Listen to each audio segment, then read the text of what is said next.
Welcome to the latest episode of Sweatpants and Strategy, a podcast about everything SBA. I am Dana Hirschkowitz of the Dana Company. The Dana Company is an executive search firm that I started over 20 years ago, where we focus on placing SBA professionals with national lenders.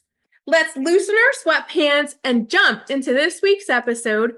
It's a 2024 SBA Wrap Up edition, where we talk about the future of SBA. On our show today, we have four panelists. We have Rob Hughes, who is the president of First Federal. He also runs an LSP called SBA Works, and he has 19 years of experience in the SBA. We also have Patrick Mizell. He has 25 years in the SBA. He's currently the division SBA president at United Community Bank. We also have Bethany McClellan. She is the founder of Rapid Business Solutions, which focuses on business plans for small business owners looking to obtain an SBA loan. And last but not least, you will recognize her. She is my friend, the current champion of Swepardy, which we did last week. So make sure you tune in to episode 4, Lindsay Blanks. She is currently a business banker at Hancock Whitney, bringing 19 years of experience with her. Let's loosen up our sweatpants and get into the New Year's edition of Sweatpants and Strategy. Hi, everybody. Before we get started in this week's episode, as you can see, it's New Year's theme, so Happy New Year. I just wanted to thank everybody for their support. Sweatpants and Strategy has been just a project of mine that I wanted to do for a really long time. And I can't wait to bring it in 2025 with new topics. We're going to come on strong. Happy New Year. Hi, everybody. Welcome to the 2024 Wrap-Up Edition SBA. Patrick, Bethany, Rob, Lindsay, are you guys ready to start? Beyond ready. Let's go. Oh, yeah. The SBA edition. Happy New Year. Happy New Year, everybody. I'd like to open the floor with Senator Kelly Loeffler. She was recently appointed by Trump, I don't know, a week ago? Yeah. As the new SBA administrator. And I actually found a couple of facts that I wanted to share with you. Her net worth, you guys want to guess? 800 million. You looked that up. 70. I might have. That is not going to be a trivia 70. question. Her salary as a senator, approximately 174 million. She was the first woman appointed senator in the state of Georgia.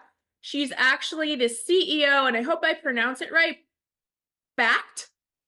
Yep. Okay, good. So that's a subsidiary of ICE that focuses on Bitcoin. She positioned herself as a conservative. She advocated for issues such as tax cuts, gun rights, and opposing abortion. So I know for 2025, she's definitely going to bring a lot of changes. So what do you guys think of what's going to happen with her? Well, Dana, I was interested to, when I was reading up about Kelly Loeffler, that she has an ag background, not really much of a small business background, more of an agricultural background. I don't know. What do you guys think about that?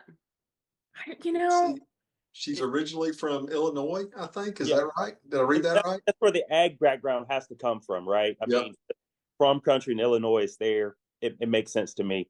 One of the things I think is most important is trying to unpoliticize the position, right? The nature of it is political by nature. She's appointed by Trump. Regardless of where you personally feel, your personal thoughts on that is, half the people are going to think differently than you. So the abortion thing, very, very important political issue, but for the sake of me and my business, I try my best to remove it. I don't know if that's the right thing or the wrong thing to do. But if you really think about it, half of my clients agree with one thing, the other half agree with the other. So, I try to specifically focus on SBA, small business lending, how her opinions specifically on that fact will impact me and my client base. But don't you think because of her agricultural background, being a CEO.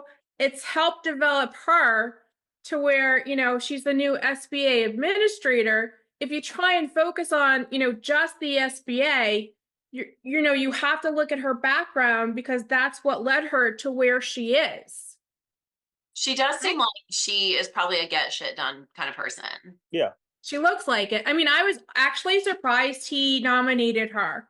I am a huge fan of Linda McMahon, and I definitely feel like she's the head of education now, so she doesn't come from an educational background. She's an entrepreneur. Yeah. So She's what a do you guys business think lady, about that's that? right. I mean, why do you think, what makes Kelly Loeffler stand out? I like the idea of her growing up in an ag world, and I think that could really help drive USDA stuff. Anybody that's ever gone through a USDA loan, it's really long and painful. So maybe there could be some improvements there, but I think it's also going to possibly shift maybe some changes in the SOP. I mean, there's been a couple changes. There's rumor that there might be more, but maybe she'll help. Oh, there's going to be like every time we go, achoo! Oh, there's a change in the SOP. Okay. Procedural notice on my desk is evidence. That's right. 14 pages, right? What? Yeah, 14 pages. That's it's it. sitting here too. I'll get through at least 4 pages this weekend. Well, Rob, what's the latest update? I thought one of the most interesting things in here that probably has come out a little earlier, but they're reiterating on the smaller loans for $500,000 and less. We no longer need liens on personal residences or personal assets, which I think is, pretty awesome because it's going to save some closing costs for borrowers. I think we'll see some more stuff like that. I mean, Patrick, I think you hit the nail on the head. I always like to think of SBA as not a partisan position. That's the right way of saying it. It is one of the few things in government, but both sides of the aisle seem to agree that is good for America. It helps small businesses, which is obviously the backbone of the country, and we need more of that. So I'm all for getting the partisanship out of it. Let's see what we can do to get more funds and people that need it. Bethany, you're focusing on, business plans for, people who want to, get a loan. How does that play into a business plan? 500 and under, no collateral. How does a small business owner prepare? I guess is it any different with the changes? They probably won't need us, to write a business plan for them. At that point, they don't need it transactionally. They would need it, for practical purposes for sure. Well, actually, I was, last week or 2 weeks ago, we did men versus women. And the fact that it was 40% of business owners only had business plans. Yes, that is scary. That's scary. Yeah, it is scary because Lindsay, remember when we were talking about that in the second episode? With Sam in that second episode, I actually mentioned Bethany and Rapid Business Plans because they do have a quality of their business plan.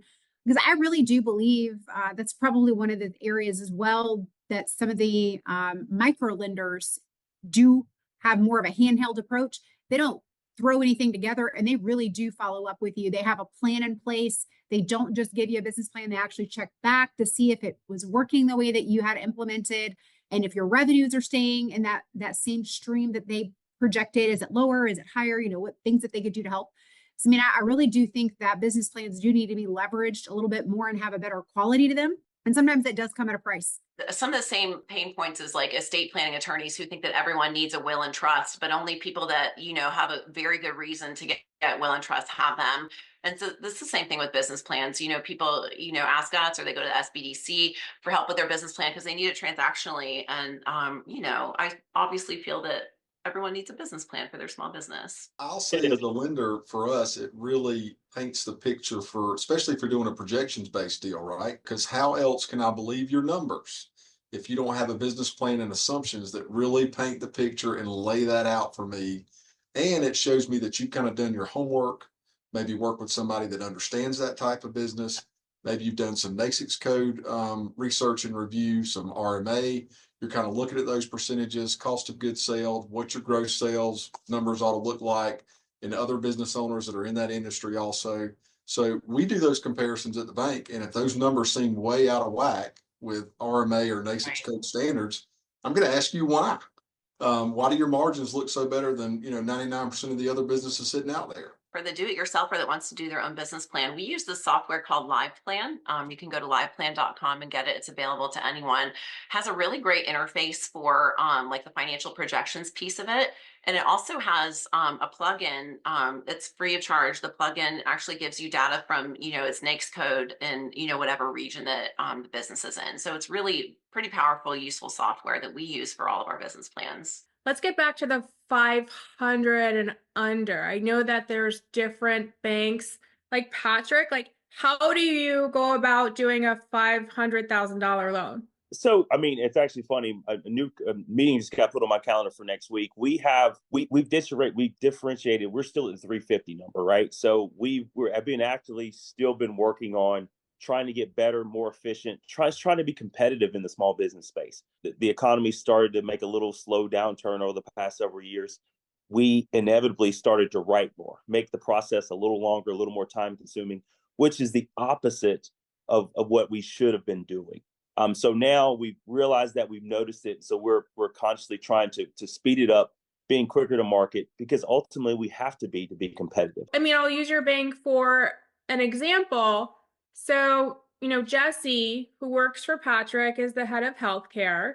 And one of the biggest things about, working for UCB in healthcare is that the underwriters, that's all they do.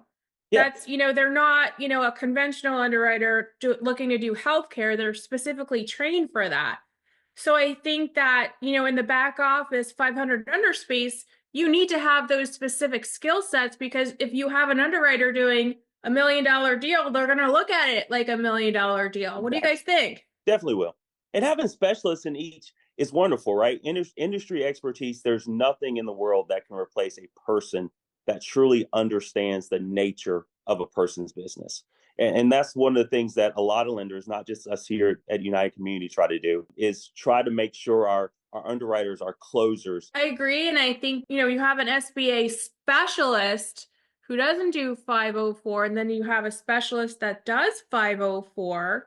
I mean, they themselves, I'm sure, are going to be challenged, with not only the 500 under changing, but the 7A and the 504 program itself. So what do you guys think about, or speculate, what kind of changes? Yeah. I mean, that makes me curious, Dana. I mean, are you seeing trends like in recruiting as far as getting more specialized people for the task? Yeah. Actually, in the last 6 months, I mean, I've seen specialists just in 7A where, the 504 is available, but I think because of the rates, that's probably one of the reasons. And then I rarely see, somebody that would like to do a 504 over a 7A.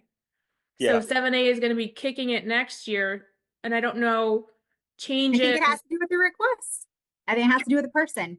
I mean, you can't do a 504 if you want working capital. Maybe your loan request does have working capital that's going to go into it. And then you do a 504 and you do a companion loan to get them the working capital that they need, which is a 7A. So you utilize both. But some shops don't do both. So they don't. It has to do with their options as well. Going back to the, 504 specialists, I've seen in the past year a lot of shops, starting to get into the 504. Rob, at your bank, do you guys do mostly 7A or 504? We do a mix of both. We're probably evenly split, about 50-50. It really depends on what the borrower wants. We'll give them the option. Basically, what we normally do is we price it out for them both ways, and we let them look at that and determine if they want to come out of pocket with that working capital or come out of pocket with those inventory costs, what you can't normally do with the 504 versus the 7A. And ultimately let them pick which way they want to go. So we really give them the option. Lindsay, you mentioned that on episode 2 where, you have to explain everything. And, Lindsay was great at explaining. I had my hairdresser on and she went through 17 lenders and she finally got a yes. Oh my gosh. Wow. That's a lot. And Lindsay did an excellent job on explaining the process, but, she didn't have, right, Lindsay? She didn't have a partner. She didn't. No, and so I think she had an LSP that helped her, and I think that's where it took a long time. But it was also 7 years ago. I feel like thanks to the PPP shuffle that everybody did. Yeah. I think more lenders have become a preferred lender or stacked hands with an LSP to be able to provide more for their customers. I think that there were a lot of banks that were behind on that. But hopefully Sam needs a rent replacement soon. I don't know, maybe. I told her to like do a coffee shop, so we'll see. Tell me about what you guys think, the changes for 7A and 504. What's going to happen? The mission is becoming more and more focused on moving smaller dollar amount loans. And to do that, as Patrick mentioned, we have to become more efficient at it, because the idea of SBA, banks are like every other business. We've got to make money, right? Yep. So, you're not going to make as much as you normally would on $1 million loan if you're doing a $350,000 loan. So the way you work that is you have to turn more up. To do that, SBA is trying to simplify the process for us. Patrick, you made a great point about the scoring model and kind of looking at that. Initially, we said, okay, well, we're going to go with the score, whatever the score recommends on these smaller loans. But we're going to do limited underwriting to see if we agree with the score. Yep. So far that worked for us. So starting in 2025, we're going to run score only, no more underwriting, which is really. What is the dollar? Is it 350 and under? You're doing that? It's 500 and under. Okay. Which is really scary for us because I'm an old credit guy too, Patrick. I get it. So you're relying totally on a number that's going to tell you whether or not the bar is going to be able to pay you back or not. Yeah. And possibly unsecured. Yeah, that's right, Lindsay. So I think as far as streamlining goes in policy directions, if the administration is going to continue down the current path, then I think we'll see further streamlining on the small dollar loans. They've already cut their fees to the bone, which is great for borrowers. Fees, no fees on loans under $1 million, which is awesome. Is that right? They continue to renew that. So anything $1 million and less, there's no guarantee fee. So really what I see these SBA loans morphing into is more of kind of a commercial looking loan with very much reduced collateral and equity requirements, which is great if you're starting out in the business world. Here's my biggest dilemma, right? Is ultimately when you go score only, even though we've done similar, right? You test what you take a score and you compare it to your normal underwriting practice and would eventually have led you down to the same credit decision. And ultimately for us, the answer is yes, very similar to you. But I don't think other lenders and because of PPP, more and more lenders are coming to the market. We're seeing names on term sheets, names on commitment letters that we've never heard, right? And so you have to ask yourself, is everyone having and doing those same practices, or are people in it just simply to make money? Is that credit responsibility there the same way as is with us on the call as it is with our peers throughout the entire country? So I'm a little nervous that it isn't. And so ultimately we all have some sort of fiduciary responsibility over the program, or at least we should feel as if we do. Well, if I'm not mistaken, there are extremely high much higher default rates on the small balance. Oh yeah. Oh yes. There are. Oh yes. And I think that's the great equalizer, right? I mean, everybody can do an SBA loan. It's when you have to get them to pay is when it really, the rubber hits the road. So to Patrick's point, if you've got all these new people entering the market and they have no idea what they're doing, but they get that SBA loan term agreement and they think they're good to go. And then in 5 years, when they go to liquidate that loan, or in 24 months, however long it lasts, and SBA does not pay the guarantee, they will never do another one. And that will be the end of their SBA road. So, as a LSP, I see that a lot. I'll meet a board member that's in an old stinky boardroom that's, 125 years old, and they can remember when SBA denied a guarantee on them back in the 80s. And I'm like, well, what did you do? Well, I released collateral without consideration. SBA didn't like that. And I'm like, well, yeah, you can't do that. That's not okay. So, I think that's kind of the role where SBA, and this is something I would like to see them do with the new administration. I think really some more support people that we could talk on the phone with would be awesome. Instead of an email. We email, we can get information from Nagel, and that's awesome. But there are some days when it would be really nice to pick the phone up and say, hey, Dana, I need some help with this SBA loan, and we need to know what you think we ought to do. Yeah. And That would be really cool, but that is difficult to do with SBA sometimes. I would say a little bit of customer service, maybe a call center. I mean, I know their budget strapped like everybody else's, but just a way that they pick up the phone, let's have some communication with SBA. So let's shift into types of loans, industries. Do you guys see more of a lift, in business acquisition? Do you think, a certain industry like hospitality is going to be big in 2025? I'm just going to see a ton of business acquisitions due to the baby boomers retiring and them shifting, towards maybe semi-retired or fully retired, depending on their ability financially to do that. But I've seen a lot of them, and I've encouraged people to work with, I consider them exit strategies, management and succession plans, like whatever that may look like, whatever verbiage you want to use, but being able to get paired in with Bethany and the SBDC and groups like that to be able to help them have that transition talk. Because here's the big thing: before the SOP changes happened, you had to come up with 10% or even 5% of that change of ownership percentage. The cool thing is that partial change of ownership that came into play with the SOP changing. But I feel like I don't think it matters the industry so much right now. I think it's really more of those baby boomers exiting out, because it, like, what is it, like 60 something percent are small business owners in Florida that, like, I think it's like 52% of them are over the age of 60. Ooh. Well, how do you go about, and actually, we talked upon that. And again, I keep referring to episode 2. The borrower's changing the profile. How are you guys adjusting, or how do you think we can adjust for 2025, like a different approach? Specifically in changes of ownership, it's not only educating the borrower, sometimes it's educating the seller. I request for both of them.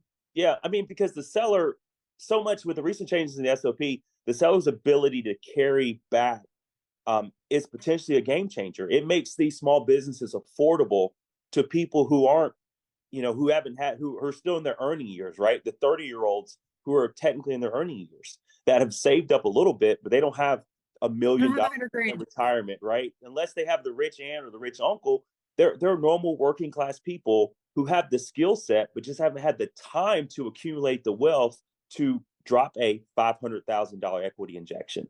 They still have to have some, right? But there's a big difference between 100,000, 200,000, and $500,000 and $1 million. So educating the seller, if they're willing to take that seller carry, not only can they just simply sell their business for more, which they may or may not say it aloud, but they want to sell it for the most they can. They want to make the most money they can.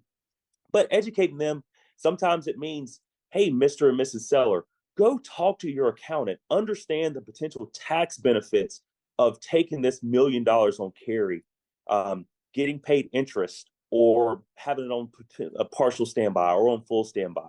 So again, the seller. Patrick, how about they get their accountant to review their financials so that it looks the best when it comes to us for a business acquisition? I can't tell you how many times I've seen a business acquisition request and there's no income for the seller. I'm like, I can't. So what they think their bottom number is, I'm like, yeah, it's far from that, because you didn't pay yourself salary for the last couple of years. Yeah. You got to love when you see the change of owners, you see the business acquisition, and you have a whole Excel spreadsheet outside of the tax returns or the financial statements of all the seller add backs, right? How do you go about, or what would you suggest, educating the borrower? Like, what can we do to help them? Using the resources that are out there, SBA's website. You could be a Google doctor if you want to, but remember, some of these things have changed, so they're not always up to date. Please try to find relevant and credible sources to be able to source that information. But I think the most important part is developing a relationship with someone. So if I asked you where you bank and you said, "Oh, Bank of America," no, I don't know. It's not going to work. Where you bank with? I want to know. Too big. Yeah, give me a person, give me a name, somebody I can work with. And I think it's also just relationships. So going back and following up with your people that own the small businesses and saying, hey, what is your exit strategy? And they're probably going to look at you like you're Medusa and have a couple heads, but you're going to explain yourself. And I think that's where you open the door and you get to, finally get your foot through the door to be able to explain what you mean. One thing that you would change for 2025, what would you like to see changed in the SBA? We're going to need like an 8-part series. I probably think what you said. That's a whole episode. I love that. I could do that all day. Sorry. I, for one, think the cap on 7A should be raised, maybe to 7.5 million. 10. Yeah. 10. Okay, 10. I'm greedy. 10. 10. Sounds good to me. I don't know that I can necessarily put a number on it. I do agree that there needs to be an increase, but then again, maybe something to do with an increase that's paired with maybe the NAICS code itself, because you've got borrowers that may have a couple, not a whole bunch, but maybe they dabble in a couple different NAICS codes.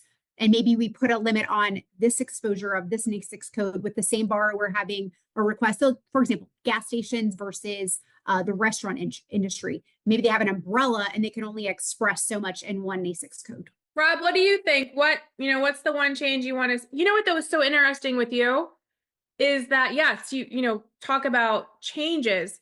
You also run an LSP. How would you improve that? How would you improve an LSP? For me, kind of the way we do LSPs, we really start with education. The worst thing that can happen to me is we help a bank do SBA loans or a credit union help them do SBA loans.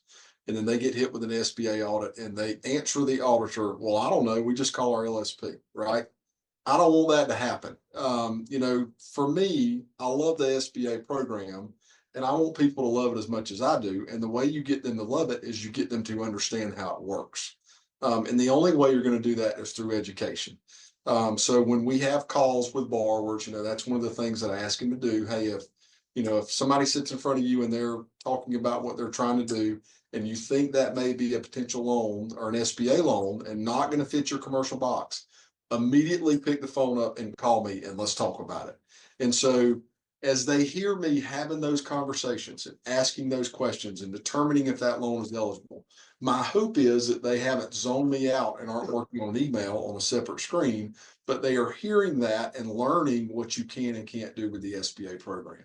I need to get past all of those people that had a bad experience with SBA in the 80s and try to get as many financial institutions as I can to do SBA loans with us. Because, the more people we have, the more popular the program is, the better it operates, the more people have knowledge about it, and hopefully they have a good experience. And in the end, that should cultivate additional small businesses in the United States, which is good for all of us. So that's really what I kind of try to do as an LSP.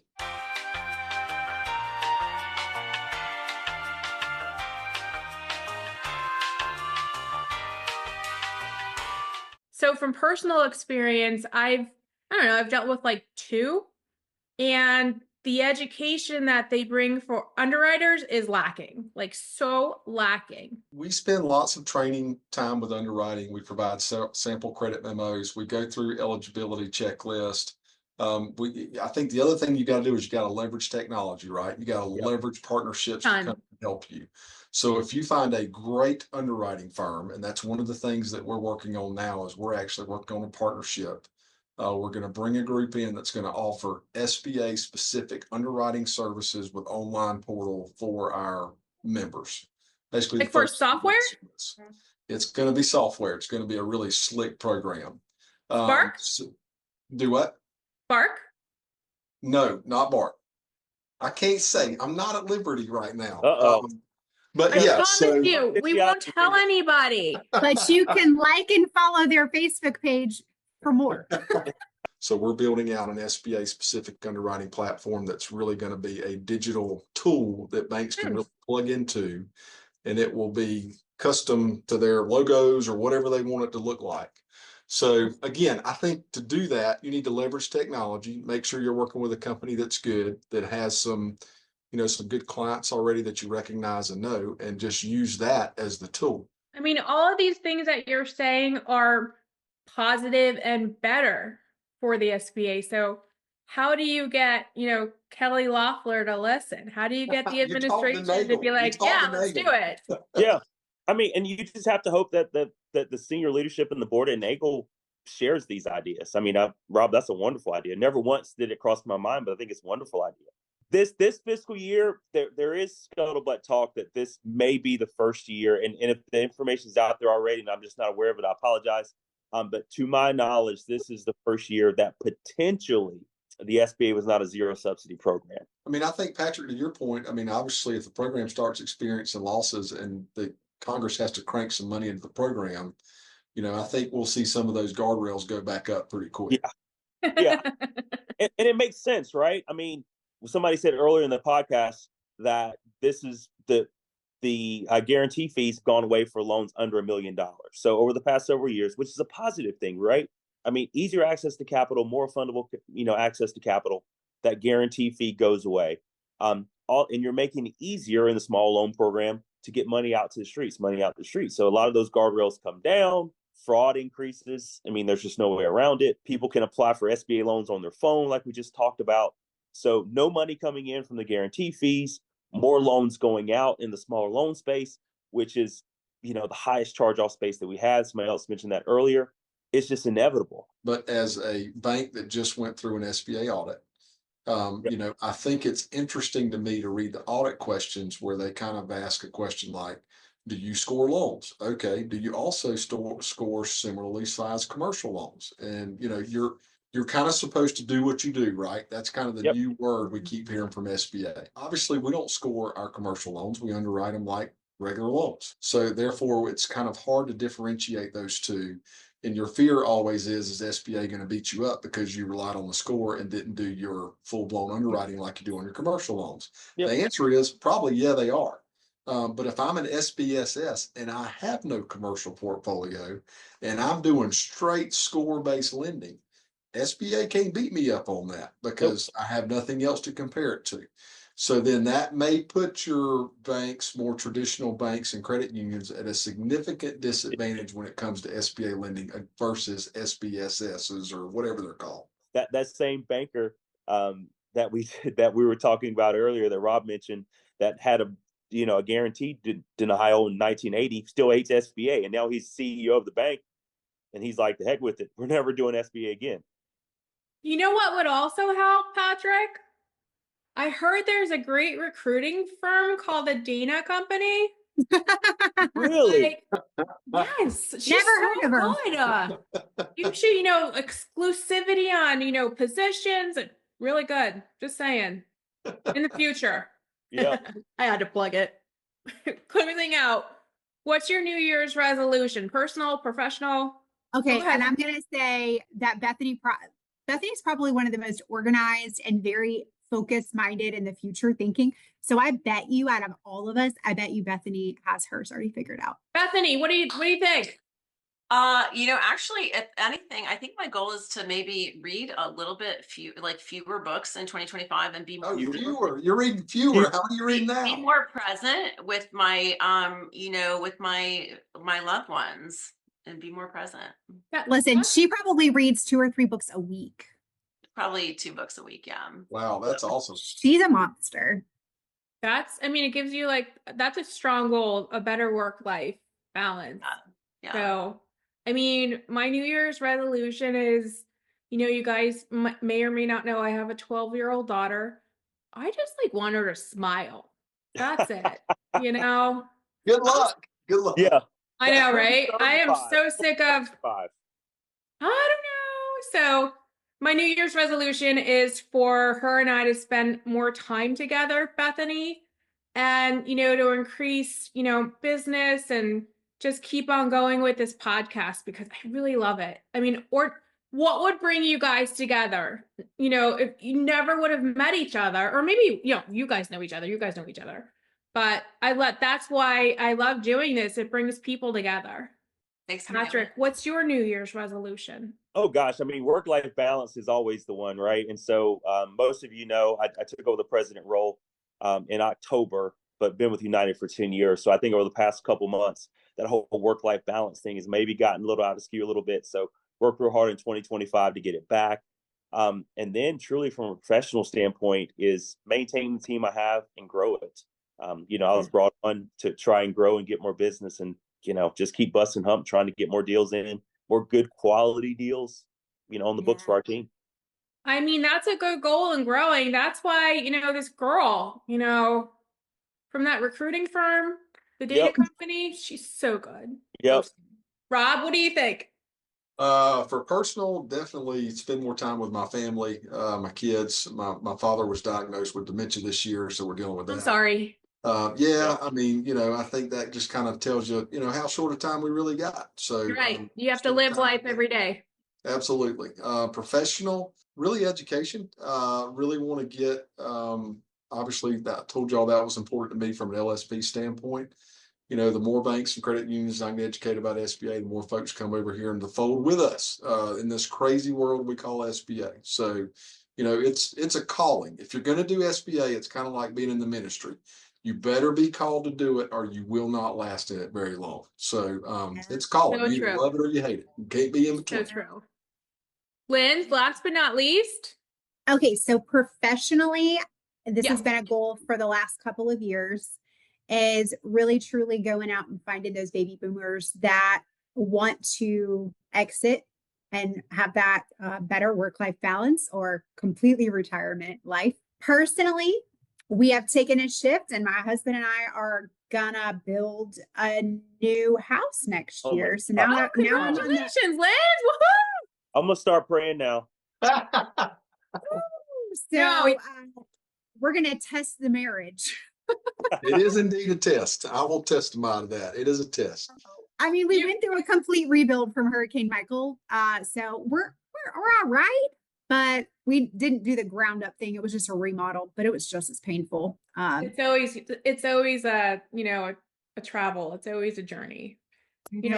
Life is definitely a journey, and like I said, try and live every day. And I love this group. I mean, I could go on for like all day, seriously. But thank you guys. Happy New Year. Happy New Year. Thank you so much for being on my podcast. I really wish you guys happy, healthy, prosperous 2025. Thank you, Dana. Thank you, everybody. Thank you. Thank y'all. Bye, everybody. Bye, guys. Bye. Thank you, everybody, for tuning in to this week's episode. It is the last one of 2024.